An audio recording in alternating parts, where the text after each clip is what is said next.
Welcome to part 3 of our 1 Kings 11, 26 to 43. And in this video, we will be looking at verses 29 to 32. 29 to 32. So, let us begin by listening to Shmuelov. Verse 29. Vayhi ba'et hahi. Vayhi ba'et hahi. And it was at that time. What time are we talking about? We're talking about the time that, let's see, V'ha'ish Yeravam Gebor Chayil. Jeroboam was a mighty man. Vayar Shlomo et hana'ar ki oseh melachahu. And Solomon saw that the lad, that the young man, that he was able to get stuff done. He was a doer of work. Vayafked oto lechol sevel Beit Yosef. And he appointed him, Solomon appointed Jeroboam, over the forced labor of the house of Joseph. So, after Jeroboam is high up in the administration, or at least administration of the work projects of Solomon, this is what happened. So, Vayhi ba'et hahi, and at that time, Vayhi ve'Yarov'am yatsa mirushalayim. V'Yarov'am yatsa mirushalayim. Jeroboam went out from Jerusalem. Vayimtsa oto Ahijah hashiloni hanavi b'derech. Vayimtsa oto Ahijah hashiloni hanavi b'derech. Ahijah, the Shilonite from Shiloh, the prophet, Hanavi, found him, meaning Jeroboam, on the road. Okay, the reason I indent this is because it's offline. Okay, this is a Vayaktol, this is a Vayaktol, this is offline, so I pretty much will always indent anything that isn't Vayaktol, one tab space in from the margin. But the reason this is a ex katal, not a vayaktol, is because it's starting a new section. Okay, so from that perspective, it would make sense to have these parallel. But I just want to highlight the forms and how they're different. So Jeroboam went out from Jerusalem, and Ahijah, the Shilonite, the prophet, encountered him on the road. Vehu mitchase besalma hadasha.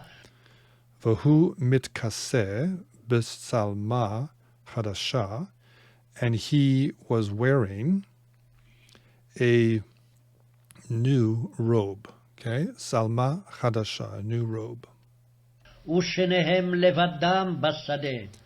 Ushenehem levadam basadeh, and the two of them were by themselves in you could say in the field, but then it sounds like they walked off a path, off the road into some farmer's field. Here it's countryside as opposed to the city.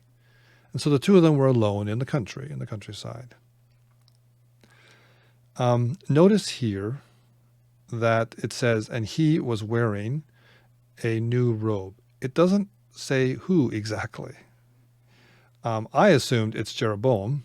Sorry, it's Ahijah who's wearing the new robe. He's the prophet coming out to do this drama with the cloak, but it doesn't actually say he was the one. It could be that Jeroboam was the one wearing the robe. I think not.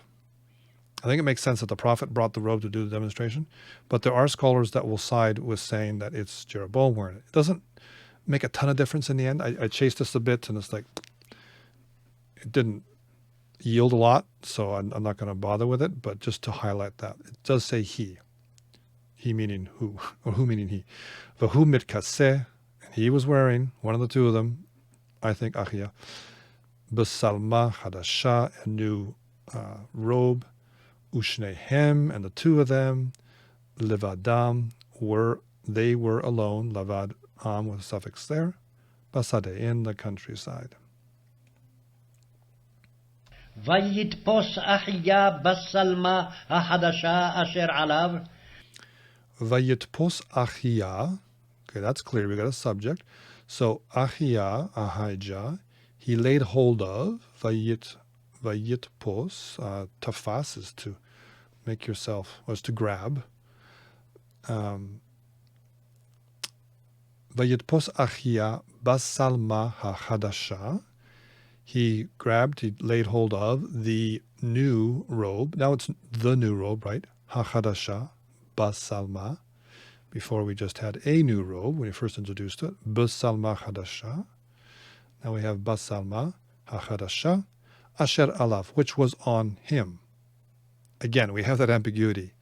Him meaning whom? Is it reflexive on the subject, or is it on the other guy?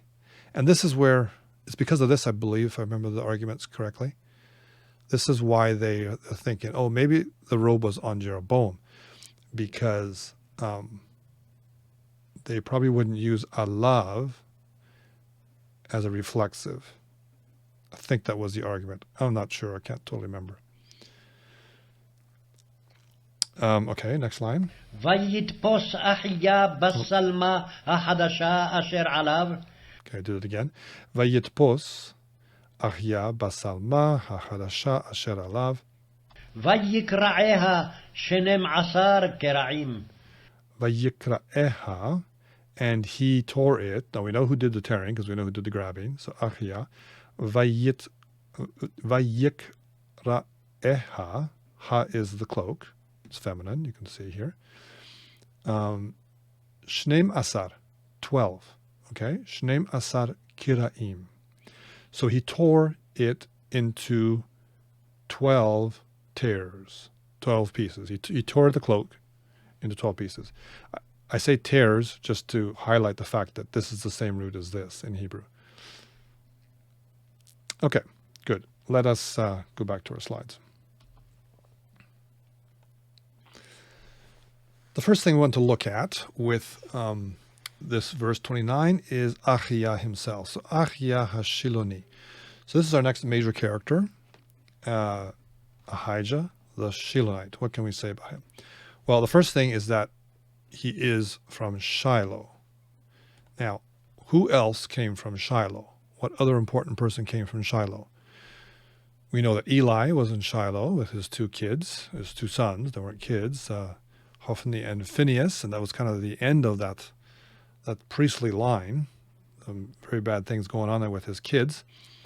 But also then we have hope there because we have Solomon. No, not Solomon. We have Samuel, Shmuel. So he starts there as a young boy, of course, and grows up there. And so Samuel is from Shiloh. And Samuel is really important, transitional character. Ahijah was from Shiloh, Ahijah from Shiloh, reminding us of an even earlier prophet, Samuel, and his key roles in the lives of King Saul and King David. Oh, something happened here with the formatting. Anyway, Samuel is the one that makes Saul king. He's the one that makes David king. He's the one that announces the removal of the kingdom from Saul. So, very key character. And now we have a new guy, Ahijah, also from Shiloh. And so it should kind of ring a bell. Okay, we know we're expecting the kingdom to be torn away from Solomon and given to his servant. And now we have this guy coming from Shiloh. So it should sort of ring a bell. This verse here, 1 Samuel 3:21, I just have it here in English. And the Lord appeared again at Shiloh, for the Lord revealed himself to Samuel at Shiloh by the word of Yahweh, the word of the Lord. Now, where is Shiloh again? Shiloh is here in the middle of Ephraim. Here's Jerusalem, and here's Bethel and Ai, and Jericho over here. Shiloh's here. Shechem's up here, Mount Ebal, Mount Gerizim. Shechem will become the capital of the northern kingdom later. I can't remember which king it was, but they moved from, I think it's Tisra down to Shechem. Anyway, it's all in this area. Shiloh is halfway in between. And Bethel is where Jeroboam will build his second, or one of his two golden calves. He'll build one down here, one up in Dan. Just a funny note here about Shiloh. We were in Israel one time in the summer of 2000, And we were doing a little tour in the West Bank. Someone was driving us. And we went to Bethel. We took a look around there. And then when he got back on the highway, he accidentally went north rather than south. He thought he was going back to Jerusalem. So we're driving north, and it's like, this doesn't look familiar to him. It didn't feel like the right place. As we came around the corner, we almost got to Shiloh. We just saw Shiloh in the distance, or where it would be. And so we almost got there, but didn't. Turned around and came back down to Bethel. This here, let me just go back a sec. This is a map of archaeological sites. The red are major ones, and the green are more minor. So here we have just the archaeological sites. This map is of the divided monarchy. So this would not be the map at the time of our text. This would be a little bit later, just a little bit later, when the kingdom splits. So here we see, let's see, I put them here. Okay, Jerusalem. So what we have here in our verse, Vayhi ba'et hahi, and it was at that time, V'yarovam yatsa mirushalayim. So Jeroboam goes out from Jerusalem. So he was down here in Jerusalem. Vayimtsa oto Ahijah hashiloni, and Ahijah the Shilonite, who's from here, finds him, the Shilonite, the prophet, finds him on the way. I'm assuming Jeroboam's going north on the road. It may not be. Who knows? It could be the road anywhere. It just says that Ahijah is from Shiloh. Doesn't mean he necessarily left there on that particular day, but probably somewhere in here. Which is kind of interesting. I'm just thinking about this now. It could be near Bethel, the major site of the apostasy of the north. Somewhere up here is my guess. And from a literary perspective, that's kind of where your mind goes. And in the speech that's coming up, I'm getting ahead of myself here, but in the speech that's coming up, he's going to be offered a kingdom. And it's going to be right in that area where it's going to be so problematic, where he's going to lead Israel into apostasy. But we get ahead of ourselves. Okay, the next thing I want to look at in verse 29 is this cloak, this robe, salma. Vahu mitkaseh, and he was wearing, again, we're not quite sure who exactly it is, but I think it's probably Ahijah. And he was wearing b'salma hadasha, a new salma. And down here we read, Vayitpos Ahijah. Ahijah grabbed hold of Basalma HaChadasha, the new cloak. And in here we're going to look at some vocab as well. So there are two words that are very close that both mean robe. Probably not cloak, more robe.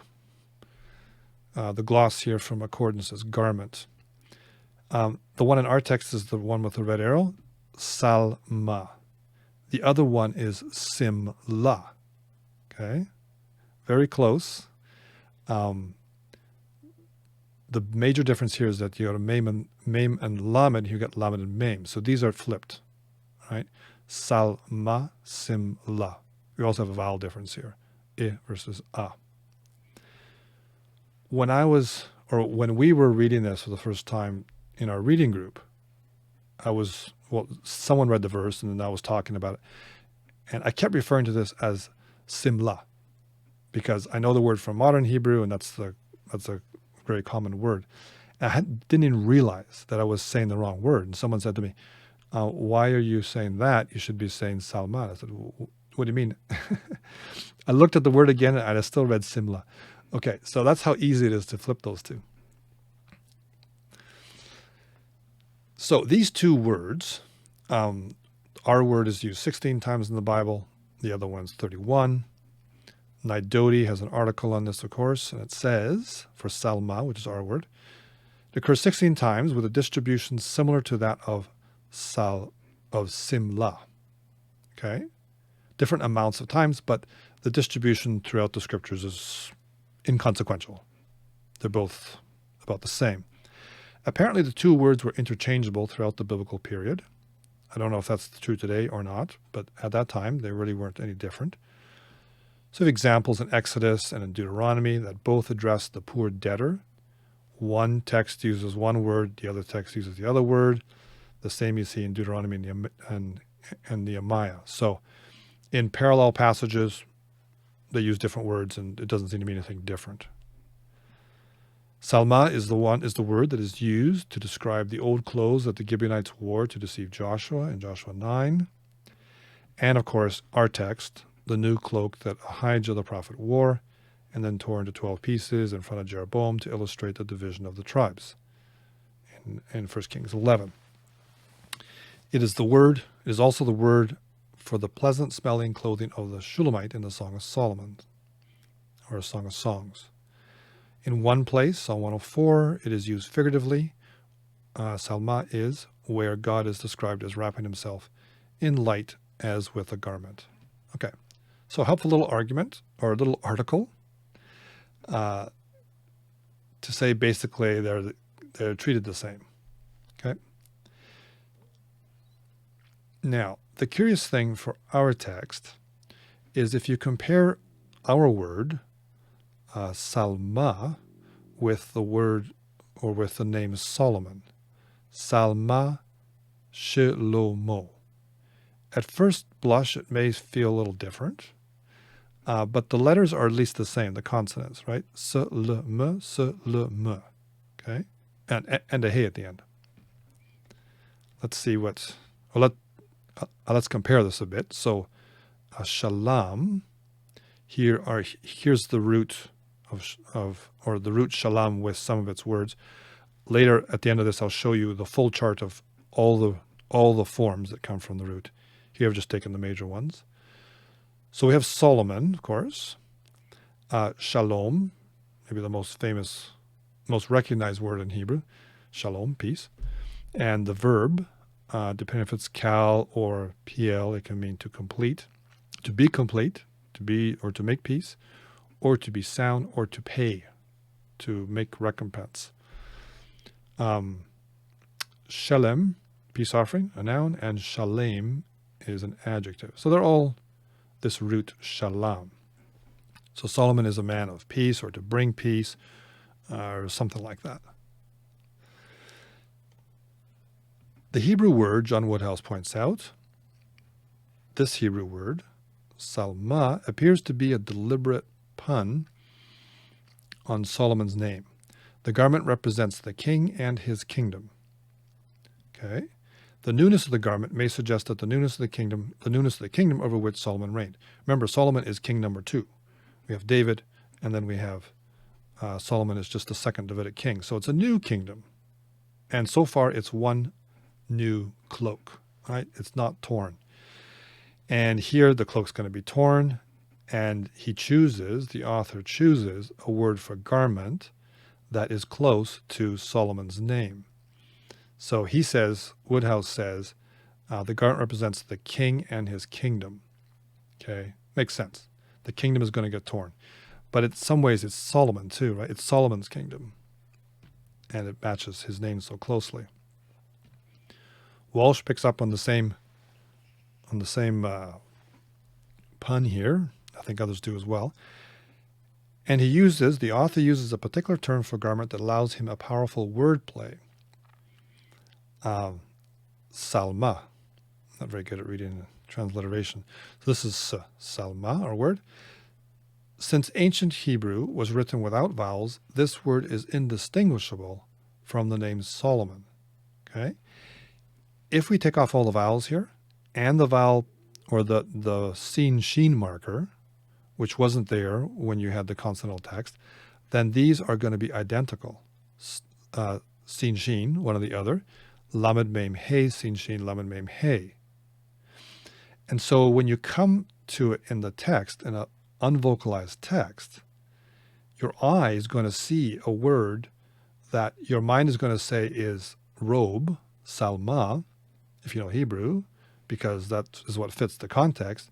But your eye is also going to see a word that is Solomon, that really is Solomon, right? So the wordplay is almost a visual wordplay more than an auditory one, although it's auditory as well. It's more clear with the letters without the vowels. So interesting point here. It helps sometimes to strip away all the vowels and see it as the original audience would have seen it. Because all these Masoretic things, they didn't come until 6th century AD. Okay? After the Old Testament era, after the New Testament era, it's much, much later. Of course, it's preserving an ancient reading tradition. I'm not trying to imply that they didn't know how to say these things, but in terms of the actual squiggles that came later. So he notes here that the letters sin and shin were identical in consonantal writing. The dot wasn't there. When Ahijah tears the Salma into 12 pieces, it is symbolically the destruction of Shlomo himself. That's powerful. You know, Solomon himself is, at the end of his life, is falling apart, and his kingdom is too. And that's wrapped here pretty clearly in the choice of Salma as opposed to Simla. Here is the vocabulary list for Shalom, for Shin Lamed Mem, that I promised you. So these are the extra ones we didn't have earlier. Not high frequency words. They're all nouns. Shalom, Shalem, Shaluma, Shalmonim.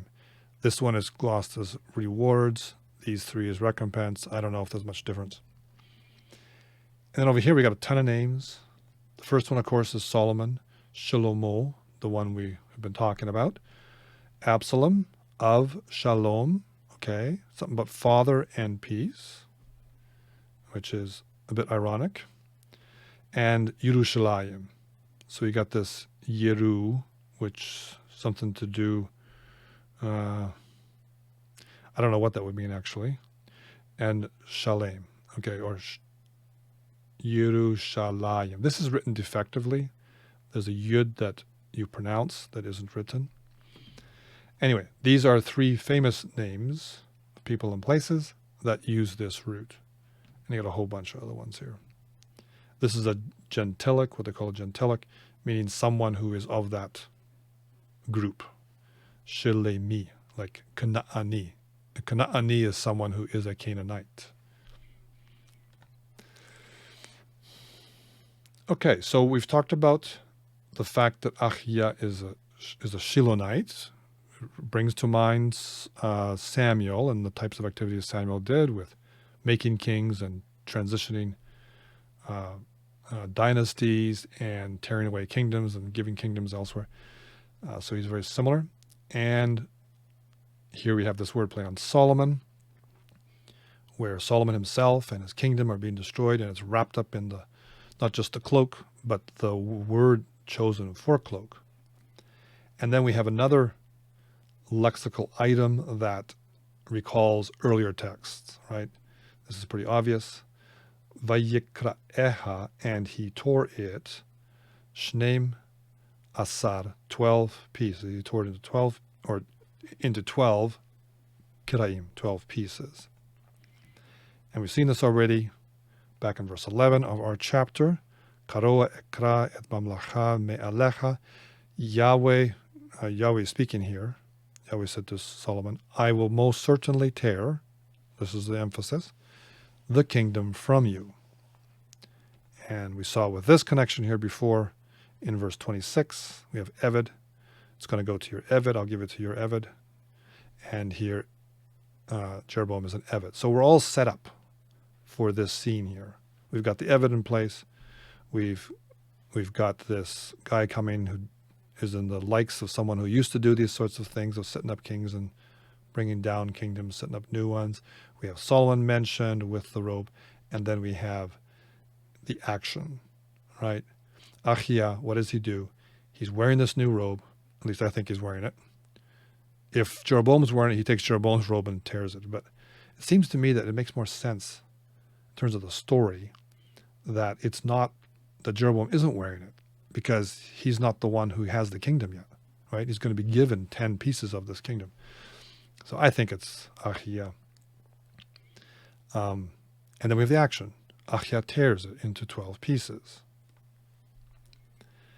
Now the tearing, so we had the tearing over here because God said in verse 11 of this very chapter, I will certainly tear the kingdom away from you. But of course that echoed a much earlier text. Where? Well, the text of Samuel. So we're back to Samuel again, the place that from Shiloh, where Ahijah is also from.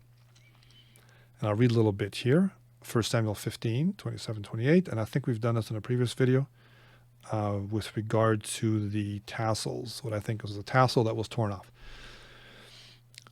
Vayisov Shmuel lalechet. This is after Samuel has told Saul that he's going to lose the kingdom. It's going to be torn from him. I can't remember exactly what he said there, because here is where he says he's going to tear it. But he went away. Samuel turned to go. He turned to walk away. Vayachazek bichnaf me'ilo vayikara. Okay, he made his hand strong. So this is chazak, meaning to be strong, but in the Hiphil means to lay your hand on something. Kind of similar to this here, vayitpos, but this is a different word. Similar action. So not Samuel, Saul actually. Saul laid his hand, or grabbed hold of the kanaf, the wing, which is what the tassel is, of the me'il. That's another garment. I'm not quite sure what the difference is between a salma simla and a me'il.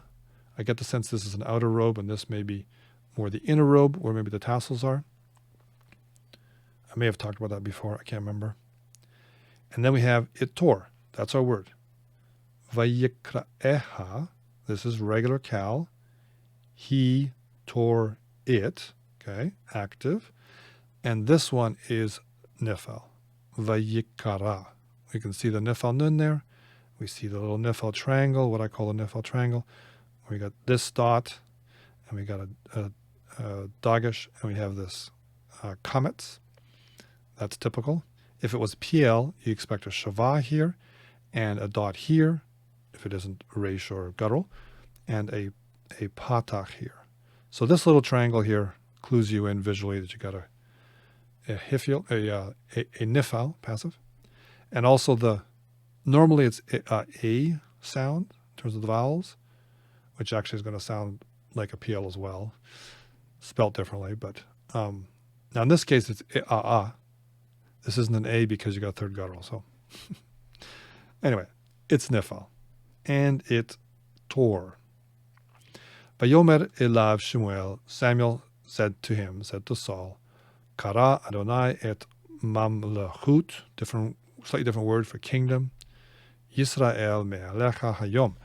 Yahweh has torn the kingdom of Israel from you today. Unetana, and he will give it, or maybe you could do that in the past tense as well. And he has given it, probably future, le re'acha, to your neighbor, to your comrade, to your compatriot, which of course is David, hatov memeka, who is better than you. And this is ka at the end, not cha, because of that dagesh there. So we have 2 pointers back to Samuel. We have this little hint here that Ahijah is from Shiloh, like Samuel was. And then much stronger, we have this tearing of the kingdom using the very same word. John Woodhouse notes here, to be reminded of the day that Samuel, or of the day that Yahweh tore the kingdom from Saul, that Samuel mediated, to be reminded of that day is ominous for Solomon and for us as a reader. It was a day that the Lord regretted that he had made Saul over Israel. Okay, a few verses later, it says that. Yahweh regretted that he had made Saul over Israel. Did Yahweh now regret having made Solomon king? Right? If this Samuel-Saul narrative is fresh in our text, or is that text is fresh in our minds, and we feel the weight of that, then we're at the point now with Solomon. It's like, how bad is it going to go? Is God going to regret Solomon? Okay, 31. Let's go to Shmulaf. Now, on the other slide there, I only have the first couple lines, but we'll read the whole thing and we'll come back to it later. Okay, so let's listen to it here. ויאמר לירבעם, Vayomer leYarovam, and he said to Jeroboam. So this is now Ahijah. He's starting his speech. קח לך 10 קרעים, Kach lecha asara kiraim.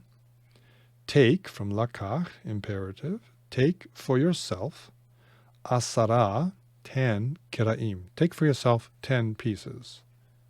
כי כה אמר אדוני אלוהי ישראל, Ki ho amar Adonai Elohei Yisrael, for thus Yahweh God of Israel says, הנני קורע את הממלכה מיד שלמה, Hineni, so hine plus one cs suffix, I, behold I, look, I, Korea, this is a participle, okay, OA, cal participle with a furtive patach, because you got a third guttural there. And with hineni especially, it's often a what they call a, or what they can call a inceptive participle. I'm about to. Look, behold, I am about to tear et hamamlacha, the kingdom, miyad Shlomo, from the hand of Solomon. So Ahijah is telling, well, God is telling, Yahweh is telling Jeroboam through Ahijah that he's about to tear the kingdom from the hand of Solomon. Solomon, his master. ונתתי לך V'natati lecha, and I will give to you what? את 10 השבטים. Et asara hashevatim. Okay, so and I will give to you 10 tribes. So here's the interpretation. He says, first of all, take 10 pieces. Take for yourself 10 pieces of this robe that I've cut up into 12. And then here we read, it did say 12, right? Earlier? Yep. Shneim asar. We'll talk about numbers in a second. So take 10 pieces, kiraim, and now we have the interpretation. And I will give to you 10 tribes. That's what it means.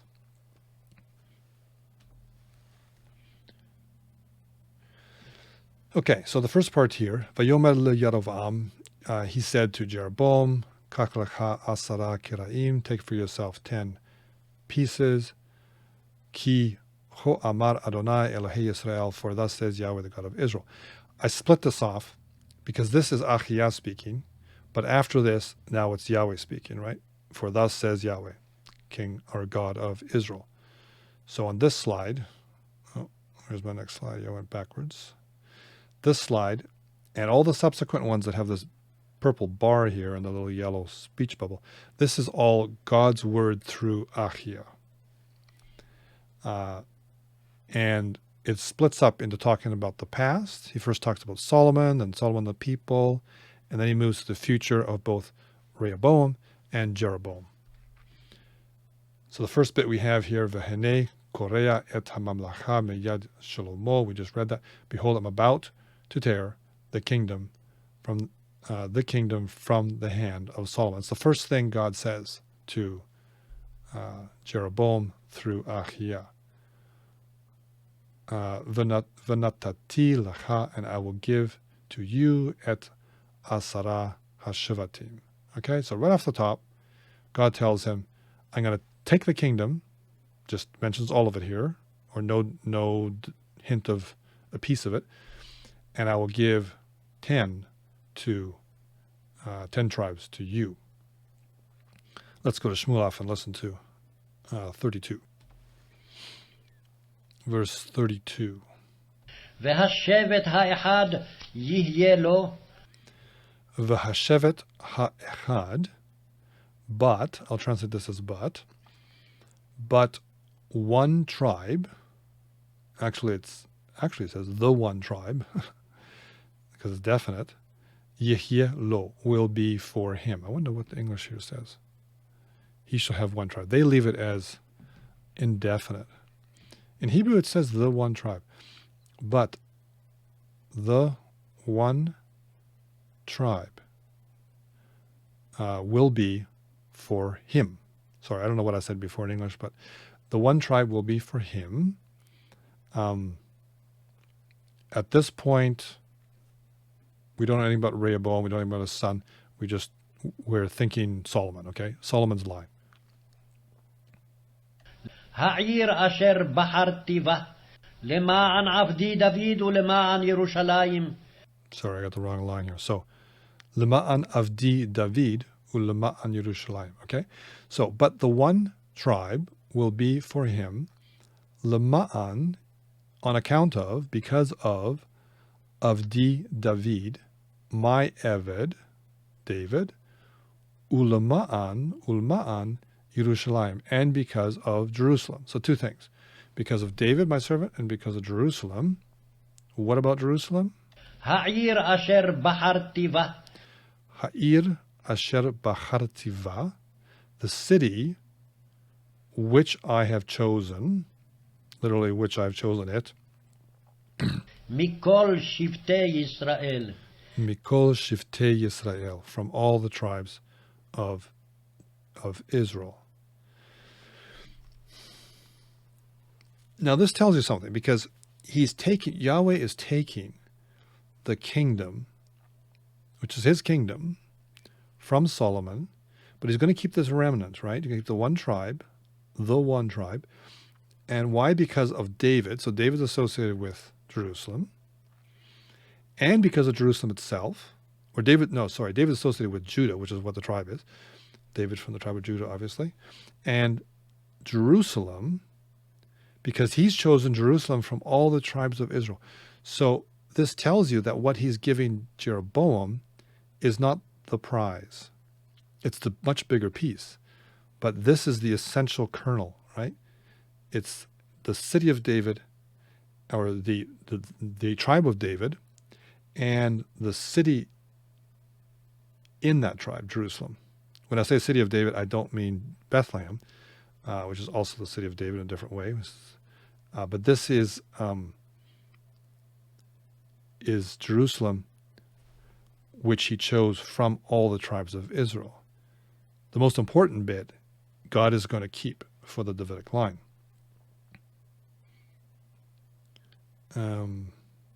Okay.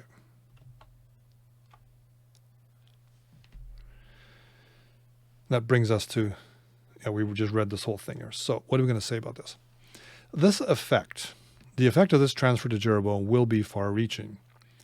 V'natati lecha et asara hashevatim, and I will give to you 10 tribes. He's going to transfer 10 tribes. That is going to have an effect until the end of 2 Kings and into the exile, and it's very far-reaching. Consider 2 Kings 17. So we're in 1 Kings 11 to get through all of 1 Kings of chapter 22, and you go to chapter 17, or 2 Kings all the way in 17. You're still talking about Jeroboam. When he had torn the kingdom, when God had torn Israel from the house of David, Ki kara Yisrael me'al Beit David, they made Jeroboam the son of Nebat king. And Jeroboam drove Israel from following the Lord and made them commit great sin.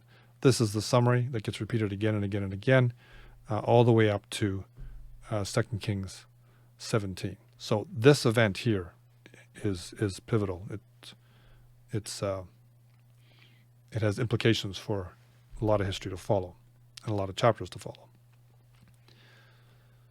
One tiny note here that I ran into. Here we have Asara Hashivatim in verse 35. We have a parallel line, Aseret Hashivatim. So Asara versus Aseret both mean 10. Kogan says, Mordecai Kogan, the Masoretic text of this line, Asara Hashivatim, would be better read as Aseret Hashivatim, as in verse 35. I don't know what his argument is, but we'll just go with him. He's an authority, and I'm fine with that. So just to note that there is slight difference there. I wouldn't have expected a difference because the word is the same, right? It's not a difference in gender that would cause this. More interestingly than this little tidbit, This here, this text and verse 35, is the locus classicus of the concept of the 10 tribes. It appears only here and in verse 35 in the entire Bible. So this concept of the 10 lost tribes, the lost 10 tribes of Israel, it's from here. It's the only place it comes from. Now, this brings us to this concept of 10, which brings us to what I'm calling, this is my own term I just coined here, tribal symbolical math. We got some weird arithmetic happening here. It has to do with tribes, and it's symbolic. Namely, 10 plus 1 is 12, right? We know there are 12 pieces to it because it said in verse 30 previously that he tore it up into 12 pieces. And he gives 10, asara shivatim, or actually earlier it said, take it for yourself. I don't know if it was asara. Anyway, 10 kiraim, 10 tears. And then he says, and the one will be for Solomon at this point. And does that equal 12, right? So 12 represents all the tribes of Israel, but 10 plus 1 is not 12. With regard to the tribes of Israel, the whole nation of Israel, when it's all complete, is always 12, okay? In the counting of the tribes, we get different reasons why they don't always add up to exactly 12, or why you have to do a little bit of fidgeting around to get it to add to 12. Do you consider Simeon separate, or do you consider Simeon absorbed into Judah? We have two sons of Joseph. So do you consider Joseph a tribe, or do you consider Ephraim and Manasseh? You've got Levi that has no land, so are you counting him as the one of the 12 or not? And in terms of north-south, Benjamin, it's not always clear if it's in the north, regarded as part of the north or part of the south. Sometimes it appears one or the other. So you got all these reality complexities, right? But when you think of the whole nation, it's always 12. So it doesn't really matter. The math doesn't really matter in some sense. What matters is that 10 tribes go to Jeroboam, 1 tribe, Judah, to Rehoboam, well, Solomon, Rehoboam's son. It goes to Solomon, whose son was Rehoboam, who actually got it. And that equals the whole nation, symbolized as 12. And this is that verse 30, the previous verse. Vayikareha, vayikraeha, he tore it, shneim asar, 2 and 10, so 12 kilaim, okay? So we know explicitly we do have actually the number 12, not just all Israel in our text. Woodhouse says, for the pedantically minded, there is a mathematical problem here. 10 tribes plus 1 tribe does not equal 12. This suggests that the numbers are rather more symbolic than literal. Okay, fair enough. He's got a footnote here. The numbers are intended to be understood symbolically, not arithmetically. 10, as the number of completeness and totality, is placed in contrast with 1, to indicate that all Israel was to be torn from the house of David, as stated in 12:20, and only 1 single fragment was to be left to the house of Solomon out of divine compassion. This is the quoting. Woodhouse is quoting Kyle here. And here's 12:20, 1 Kings 12:20, so our next chapter. And when all Israel heard that Jeroboam had returned, they sent and called him, Jeroboam, to the assembly and made him king over all Israel. There was none that followed the house of David, but the tribe of Judah only.